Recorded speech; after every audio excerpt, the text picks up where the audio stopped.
praiseforwarwear.com.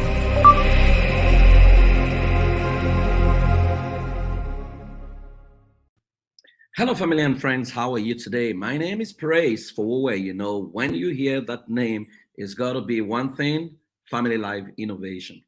And so I am excited. I know it's been a while, and some of you have been clamoring. Praise wanted to do a live session, and so I have responded to your call. Now, I did not talk about this openly, and I did not make any broadcast or advert because I just want to catch people of God. Now, I am going to be trying to make this very frequent. So if you are listening to this and you have friends who are very, very interested in parenting or on any other thing, you can get them to listen to this session. So you can share and share the link with your friends. And, I am going to be talking about something very, very important because what I spend my life doing basically is to study events, is to study the future, look at the past, look into history, and figure out what people need to do so that they can deliver the future that they want. Oftentimes, people are using the old skill to power the new reality. Now, the old skill cannot deliver the future that you want because no man can pour a new wine into an old wineskin. You know it's going to burst. And that was a statement by Jesus Christ. So when you understand that, then you will know that one of the critical things about parenting is the need for applied knowledge. Now, not just any kind of knowledge, the knowledge must be current, the knowledge must be, be able to deliver on results. Now, a whole lot of us are parenting and the same way we live our lives. Anyhow, it comes to us simply because we just hope someday it's going to get better. Now, I wanted to take a pause at this moment and just do a simple activity. Very simple. I want you to project or reflect, not project. Think back at your life and everything you've done, everything you do daily, right? Just try and write down 5 things you do every day, right? Just write it down. Don't even think too much about it. There are things you do every day. Now, look at those activities that you do every day and ask yourself, take yourself out of the question. Imagine someone gave you those activities and the person asked you, anyone who does this thing, where do you think this person is going with their lives? Right? And I want you to provide answers for yourself. It will be very clear to you that you may have designed your life against yourself, not for yourself. Many of us have designed our life against ourselves, not for ourselves, simply because we find time, we're busy with several things that we will never need, that is not relevant for where you want to go. Now, there is nothing wrong with being busy. However, we always say that business does not produce business. And the fact that a lot of us are doing good things which are not right. So I see a lot of people parent and they've not done any study on parenting. Now, today, I am going to be talking about an important aspect of parenting, which is how to become the right parent for your child. In my years of working, over 20 years right now, doing research, working on family life, doing family life coaching, consistently, everyone seems to have an idea of who they want their children to become. But you know the problem? They do not know who they need to become for them to produce the kind of child they want to produce.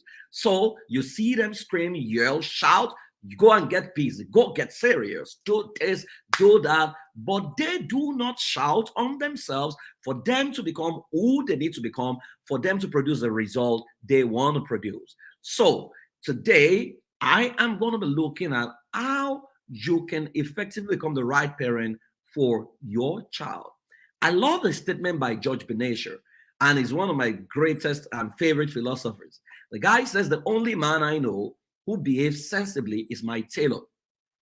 He takes my measurement, and each time he sees me, the others go on with their old measurement and they expect me to fit into them. Isn't that the way many of us parent? That we have an ideology of who we think your child is based on what you've done in times past or based on the way you've been handled. And so you come to the parenting table expecting that what you knew would work regardless of who your child is, or regardless of the present reality and the new realities that we are confronted with. Unfortunately, we're dealing with Generation Z and Generation Alpha.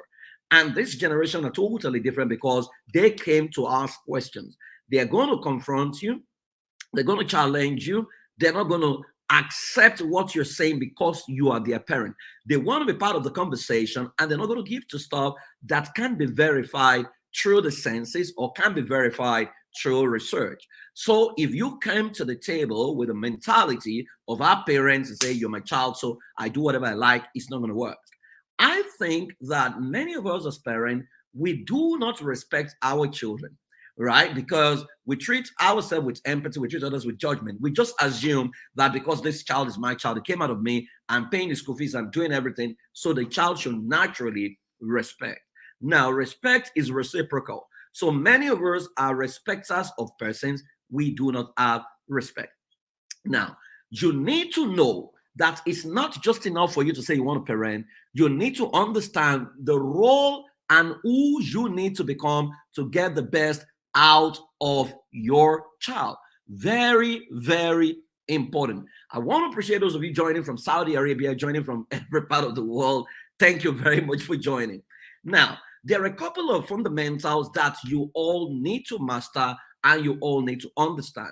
You cannot become the right handler to your seed because your child is the seed. And if you're like a farmer, now a bad farmer will take a seed in his hand and just go and plant. No, that's the wrong way to do it. The first thing a right farmer, a good farmer, should be asking is, who is this seed, or what kind of seed is this? Then what is the right environment for this seed? What is the right season for this seed? And what is the right soil for this seed? Many of us never ask those questions. We just want to raise a child. We don't even bother to know if the environment you live in is comfortable for your child. I was in Canada the other day and I was running seminars for parents, and I saw quite a number of African kids who are now top champions when it comes to ice hockey. Now, the potential to become ice hockey champion was in them, but it never manifested as long as their parents were in Africa, because there was nothing called ice hockey in Africa. So they couldn't manifest that potential. If they had not moved, they would have died with those potential. Even though they had the capacity to become champions, it may never have manifested. And that's why, like they say in real estate, they say there are three rules, location, location, location. The same thing when it comes to the destiny of a child is location sensitive. But it's predominantly dependent on you. When a child is born, the child is literally entrusted into your hand. Now, you are the handler. Your child is the seed. The environment is also critical. Then you have the seed owner, which is God. Now, so if you want to become the right handler to your seed or to your child, the first thing you need to figure out is, who is my child? Right. You need to find out what we call the identity code of your child. If your first child is Coco and the second child is Maze, it takes about 3 months for Khan to be ready. It takes about 7 years for Coco to be ready. If you're not careful, while the firstborn child, who is Coco, is still growing, and the other one has boarded, you've harvested the other person, you're going to try to compare this first child with the second child, forgetting that they are two different seeds and their growth rate, the environment you need to create around them, is not the same. And that is why all these things you call fairness, it doesn't work for every child. You need to understand the DNA of every child and how to raise the child. So, for example, in your family, if you have a child who is an intimidating Homer, the way you correct him is different from a systematic Ford or a dependable truck. Someday, I'm going to break that down for you. But the first thing you need to do in raising an effective child is you need to identify your seed. Within the first 3 years of a child, the child is sending you signal, right? So some of those signals, they look destructive. So for example, it breaks your phone. It brings a knife and it tries to crack the lens of your phone. Now the child is exploring. It's sending you a signal that I am someone who is inquisitive. I'm an engineer or I'm an inventor. But you don't see that because the screen of your phone is cracked. You're going to slap him. You're going to beat that child. You need to understand that your child is sending signal. The problem is many of us cannot interpret the signal the child is sending. So who is your child? You need to be able to answer that question. Now, if your child is a world changer or a diplomat, or your child is an inquisitive child, is a researcher, if you have a researcher in your end, you know he's going to ask you all kinds of questions. Or if you have a natural leader, the intimidating owner, we'll call them the little CEO, they're going to ask you questions. Gloria, thank you for joining from Germany. Now, the number two thing, once you figure out who your child is, that the child is sending you signal, the next thing is, who must I become to be able to effectively handle this seed? Now, that talks about your exposure, your psychology, your physiology, your skill set, the financing, the perception, and the reception. Now, you can see that there are lots of things packed in there. So, for example, again, if your child is an innovator, asking a lot of questions, you need to ask yourself, what level of exposure? Grace, thank you for joining from Ghana. What level of exposure do I need for me to be able to handle this child? If your child has the potential to be a tech giant, you want to ask, the country I live in right now, does he have enough facility? For example, you have a child who has the potential to become an aeronautic engineer, and your country has no university that has any course on aviation. You know that that seed is going to be stunted, or that seed is going to be literally be killed. So sometimes relocation can happen in respect for the potential that a child is exhibiting. So your exposure is key. Your psychology is key, because a lot of us, when you shout, I always say to parents that when you held a child the first time in your hand, you'd never said to yourself, when you grow to age 7, I'm going to slap you, I'm going to yell at you. No. What happened was, as the child began to grow into various milestones in his life, many of us were not psychologically prepared to handle the development of the child. So your child was sitting, it wasn't crawling, you were bothered, but you did not factor that once he started crawling, he's going to be trying to pull things down. Then it was crawling, you were bothered. You did not factor that if he started to run, then it's going to become uncontrollable, and you have to, everywhere is going to be scattered in the house. So when he began to act his age, you couldn't stand it because you were not psychologically prepared. So you ask yourself, what is the exposure requirement, psychological requirement, physiological requirement? I always say humorously that when my son was 6, he looked at my wife and he said, when I grow up, my tummy will be as big as my dad. And based on that, I got into the gym and I dropped 14 kg. So your physiology, the skill set that is required. So there are things you learn because of your child. If your child is given to sport, you have to get interested in sport. Then financing. What is the level of financing required to raise this child? What is the perceptual code of the children or the child in your family? And the easiest way to do that is every child in this family is dash. What is that dash? If that dash, for example, is diplomat, then you know that you need to go and study how to raise diplomats, how to correct diplomats, how to communicate with diplomats, how to dress diplomat, how to even set up the house in a way that it reflects that diplomats are being raised here. Now, these are the missing links that many of us never pay attention to, especially those of us of African descent. And it's very simple, because we are not used to systems. We are used to emotion. So we do a lot of things by emotion, not by systems intelligence, compared to our counterpart who have learned it by observation, like the Indians, like the Chinese, like the Jews, and like the Japanese. So you need to find out what is the people reception. We call it perceptual code. Every child in my family is dash. What is that dash? Then how do you receive the child? So if you say this child is a royalty, you know you cannot yell at a royalty. You cannot slap at a royalty. You cannot get angry anyhow on a royalty. What you do with a royalty is you rent a space in their head and you negotiate with them. So every time they do what is wrong, you use the opportunity to remind them of who they are, because every misbehavior can be traced to two things: a non-remembrance of self or a non-discovery of self.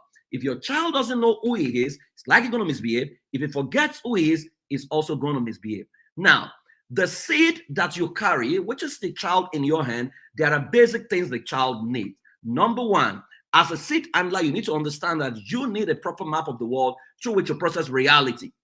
and understanding the seed. This means a total departure from the known into embracing the new and midwifing the unknown. So what that means is the way you interpret things, you cannot interpret with your children. The way your parent, the world you live in, is not the world they're living in right now. And that's why it's very tough for many of us to raise them. So I want to ask yourself, what is your worldview like? Now, many of us, we live in the prism of right and wrong.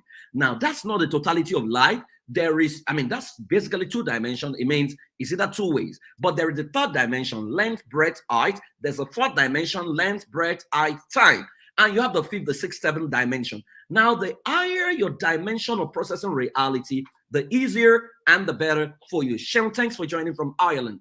Now, if you can look at your child, for example, you have a 4-year-old, you just finished mopping the house and you stepped out, and the child came and splashed water, and the sitting room became waterlogged. Your phone was on the floor and your phone became wet, your new iPhone, and it stopped working. When you come back to the house, how are you going to interpret that behavior? If your interpretation is that your child was destructive or your child was wicked, then you are living with the frame freezing of right and wrong or one dimension, because that's not all there is. If that was your interpretation, you're going to get angry and slap or spark or smack your child. But you could as well look at it and say, maybe my child is trying to replicate what he saw me do. He's trying to also mop, and now it's flooded the place. Or you can look at it and say, maybe the child went to a house and saw a sitting room in this a swimming pool in the sitting room, and is trying to create his first swimming pool. You, for crying out loud, you may just have a civil engineer in there or a construction engineer, but you're going to beat him simply because things have not gone your way, especially when your phone is already a victim of his action. So when your interpretation and your map of the world is wrong, or your map of the world is compromised, the screen through which you process reality is going to literally damage your child. That's why you find some parents taking a little born baby or a 3-year-old child to a prophet in the name of the child is a witch, the child is a wizard. And I consistently ask, how many of you have gone to a witch's meeting and you took a selfie and you came back from the meeting? So you do not see many of these things, but consistently we are destroying our children because of our interpretation. If your interpretation is built around right and wrong, then you need to do something as a matter of urgency about it. Jarvis, thanks for joining from South Korea. Now, number 2, you need a perceptual code of a child through which you handle him or her. I mentioned perceptual code earlier on. It's the descriptive words that govern how you see your child or how you see every child in your family. For example, if I say every child in this family is dash, what is that dash in your family? In my family, every child is a royalty. Now, it determines how we talk to them, how we raise them, how we set up the environment, how they have breakfast and lunch at the dining table, how we set the table. All these things are built around our perceptual code. So as a handler, you need to be able to answer that question, because without answering that question, your emotion will override what you need to do. Peace, thanks for joining from Nigeria. Now, so a perceptual code through which you handle him or her, and understanding how that is calm in the face of crisis. Things will not always go your way. A child will make mistakes. Mistakes is part of growth process. There are no failures. You only have feedback. So if your child is struggling at something, it's proof that he has not mastered it. It should not elicit anger from you. What it should do is to actually take you to that place where you are asking questions to say, what else do I need to know about this, and what is this feeding me back on?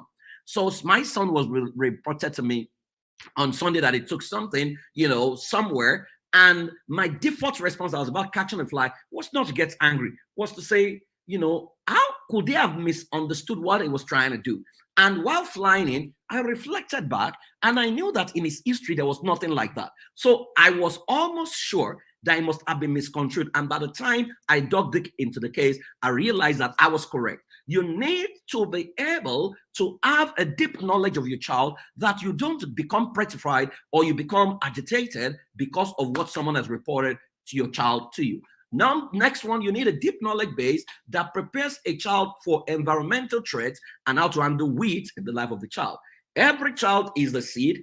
There is what we call weeds. Weeds are a unwanted plant that also grows with a plant. And those things are behavioral issues. Now, the problem is when we observe what we do not like about the child, we destroy the child, we focus on the child and not the behavior. Separate the behavior from your child. Your child is not his behavior. The behavior is proof that he has not mastered something or is struggling with something. And so address the behavior, embrace your child. So what that simply means is isolate the behavior while you embrace your child. You must not correct your child and break his spirit in a way that he now begins to lie to you or he begins to pretend to you. The psychology of lie, in case you have a child who is telling lie, is that I do not trust your capacity to own my truth. And so to protect you from getting angry and to protect me from getting beaten or pain, I have to sell a lie to you that satisfies your conscience and makes you feel good about yourself. That's psychology of lie. If we can create a non-judgmental environment, a lot of our children will open up and they will speak the truth to us. Then you need to understand how to groom your seed into harvest. Like we always say, you must have heard me say that parenting is an 18-year curriculum. What happens from age 19 is your report card. So from the time your child is born, we call something backcasting. What it means is you need to project into age 18 and now build back to say, who do you want your child to be at the age of 18? Once you are clear about that, or let me rephrase that, who should your child become at the age of 18? Once you're clear about that, you now ask yourself, year one, what should they learn? Year two, what should they learn? Year three, what should they learn? There is a system we call domestic management system. Now, I have it. My children have a subject that they take every day. The subject was intentionally created because of their own perceptual code. So I tell families, once you're clear about your child perceptual code, you need to create a subject that disciple or condition or educate them, which is your own family education outside of the school education. The school education system will strengthen your child's aptitude, not necessarily his attitude. So they will strengthen his intelligence, his worldview, to develop skills that can make him function in the society. They will not give values to him. In fact, they may mess up his values if care is not taken. So you need to create a system within your family. Parenting is not a piecemeal. So when people take it with levity, I do not understand it. It's a whole lot. I can teach you every day, round the year, and we won't finish it, right? So you need to understand that you have to keep your eyes on the harvest day. And that is why if your child is struggling, you don't have to get agitated and be running from pillar to post. There is something you need to understand about what your child is dealing with. If you observe his struggle, you will be able to pick the patterns. Once you pick the patterns, it becomes very easy to help a child heal from whatever pain your child is going through. Now, how do you become the right handler? 4 things you need to understand. 1, acceptance of the identity of your seed, right? What you want versus what God needs. You need to understand that your child is not somebody else's child. It's not a child down the road. It's not a sibling. Every child is unique. So accept your child. Your child may have one talent. Embrace the talent. Don't seek for your child to become someone else. Don't compare him with Mark Zuckerberg. Everyone has got a different way. Everyone has got a different destination, a different pathway, and everyone has got a style. If you embrace your child's identity and you help them for their ferocious curiosity not to be compromised, you have gotten the best out of your child. Number 2, you need to understand casting. You see, parenting is like a movie, right? You're gone for it to a movie location, but a movie is a series. The movie has 6 episodes. The first episode is ages 0 to 3. The second episode is ages 4 to 6. Third episode is 7 to 9. Fifth episode is 10 to 12, and the last episode is 13 to 18. Even within 13 to 18, you can even still break it down to 13 to 15 and 16 to 18, but they are all teenagers at that level. Now, for you to understand what this means, you must know the role. That's what makes parenting a bit complex, because you can have 4 children and you are playing different roles at the same time. So from ages 0 to 3, your role requirement is a scout. You can yell, you can shout, you can spank, you can beat a child within that age range. Your job is to keep a jotter or to keep a journal and observe and attempt to interpret every signal your child is sending, because that is the most purest version of your child, the uncontaminated version of your child. And so it will be sending you pure signal. You must be able to pick them. Now, once your child hits age 4, you move from a scout to a model. What that means is that is the age where you model. If you want a child to be reading hardcover books, you've got to read hardcover books. If you keep your hands on your gadget and you now tell your child, go read your book, it's not likely going to listen to you, because it would learn from what they see you do. So you want to model competence, you want to model hard work. Let your children know what brings you money. Let them show up in your place of work. Let them show up in your kitchen. Model life, how life should work for them. My son started cooking at that age. He observed that I was cooking. So he didn't even know that in some families, some women cook, some men don't cook at all. So he just got into it. When his sister was born, his sister joined. So you need to understand that you must start acting as a model at that age. So imagine you have 2 children. One is age 2, another one is age 5. You have to act the role of a scout to age, the one that's less than 3, and the role of a model to one that is within age 5. Now, from ages 7 to 9, you graduate to an instructor. That is where you build an intentional curriculum. Now, that curriculum, there is a process to building it, but you need to be an instructor at that age, because there are so many things contending for your child's attention. So you are an instructor at that age. Then from the preteen years, which is ages 9 to 12, you have to be your child's friend. That is where a lot of parents lose their children, because you naturally assume that they can take care of themselves, but it doesn't work that way. You need to become their friend at that age. So what does that mean? You need to learn their password. You need to learn their dance steps. You need to learn some of the most critical things in their life. You need to learn their games, play their games, get into their social media. There are so many social media that they belong to that some of you don't even know. For example, a lot of them are on Likey. Likey is even worse than, by my own reckoning, worse than TikTok. But many of them are there. You don't even know what Likey is. I mean, so you want to know, you want to educate your children at that age, because from 13 to 18, you are a coach. Your job as a coach is to help your child design strategy that can help them. When you balance perspective, you don't impose your will, because at that age, your child will likely argue with you. Don't feel bad. Feel excited that your child can challenge you, because that is proof that your child now has a mind of his own, and that your child can challenge his environment. If you want a child who is a dummy, who never challenges anything, never, challenges your whatever you say, it's what a child does, then you have a Dundee United. And that's not the kind of child you want. The fact that your child can disagree with you is proof that your child is growing. So from age 18, you become a fan. Right? What it means is you're an advisor. Your child is no longer obliged to listen to you from age 19, but if you have done a good job, your child will still be able to listen to you. Number 3, model your values. Model values from home. You need to model it, and nobody can be above the values. And number 6, create experience and anchor the moment. So what we call anchoring means there are things you teach your children that you have to make memorable. So there are lessons you teach beside the pool. You teach them beside the pool every week. Every time they see a pool, they remember that learning.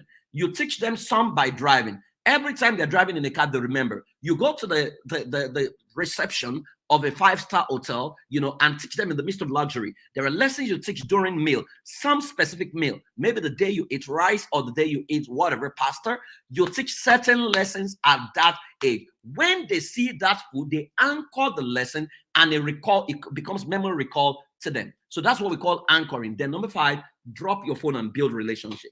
If you are perpetually on your phone, or if you're talking to your child and you are holding your phone, what you're saying to your child is simply that someone out there is more important than your child. Whenever I'm talking to my child, or my children talking to me, and I'm on my phone, I drop the phone, because I need to give them absolute attention.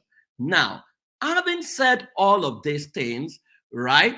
I don't know if you have questions. You might just want to drop your question and I'll just take it, because I'm going to round up shortly. You need to understand that your child is not every child. Every child is a new movie that requires new casting. To act the old role in the new movie is to sabotage the best interest of the new best-selling movie, right? So you need to know what is the movie that your child is in and what is your role.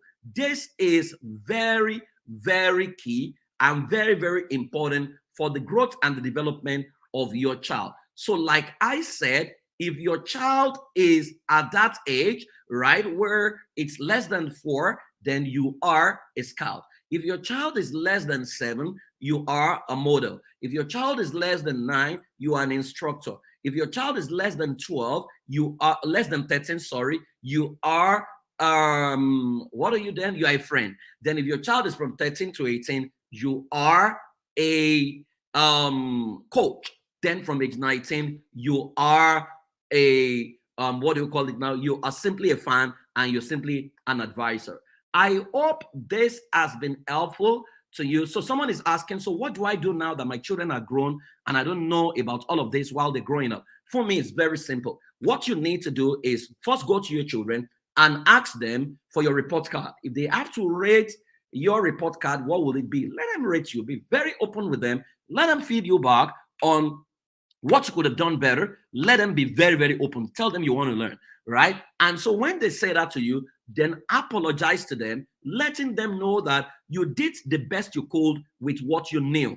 Let them know you did the best you could with what you knew, that if you knew better, you would have acted better. Let them know that there are new things you're learning and that you really, really want to be their friend, because never forget that your children are still going to be getting married and they're going to have children. So you can find expression in the life of their children. But from what you're writing right now, they are ages 20, 18, and 13. So you can still play the role in the life of the 13-year-old. You can be a coach. In the life of the 18-year-old, you can still be a coach. Even the 20-year-old is not totally old. You can now still be a friend. So you can get back to them and apologize to them. Shale is saying that I have a 19, 16, 15, 4, and 2-year-old. Sometimes I get lost between the 5 of them. What do I do?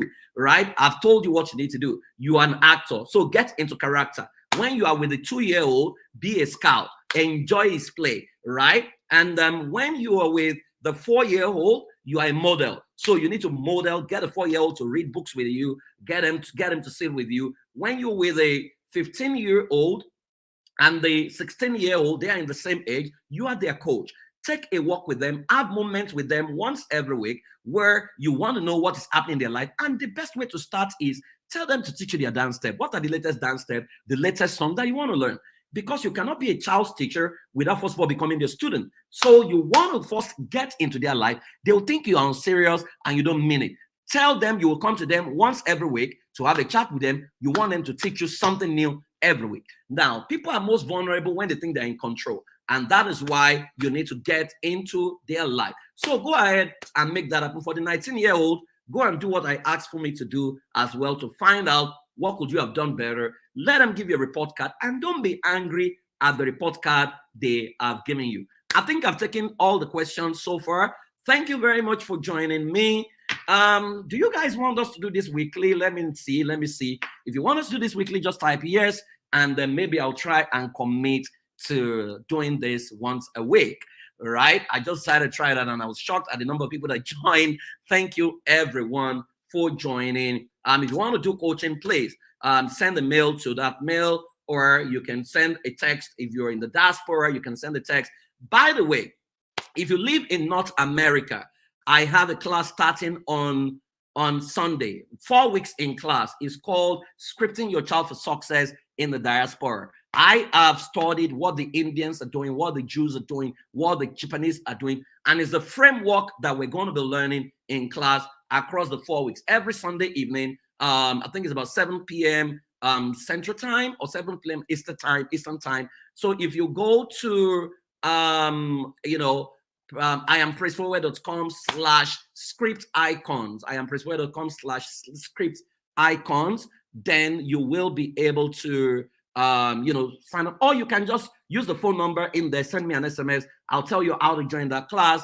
I want to really, really see you guys succeed. So 4 weeks, even if you're not in North America and you can wake up at that time or your time is not totally far from that time, please join us in that session. It promises to be explosive. You're going to get a workbook. You're going to be working with your workbook and you're going to script your child, the future of your children, and parenting becomes very, very easy for you. Thank you everyone. For me, Bella, Oluwa Bukola, Tofumi, Foster Della, Alua Bukola Savage, Olola Peace, Igalo, Mrs. Mary Mbayan, from different countries of the world. I really, really appreciate you guys. I'll be back next week, God's willing. Till then, keep loving, keep living. I respect, I celebrate you, and I want to say thank you so much for joining. So to join my class on Sunday, just shoot me an SMS or chat me up on WhatsApp using that number +1 817 881 8696.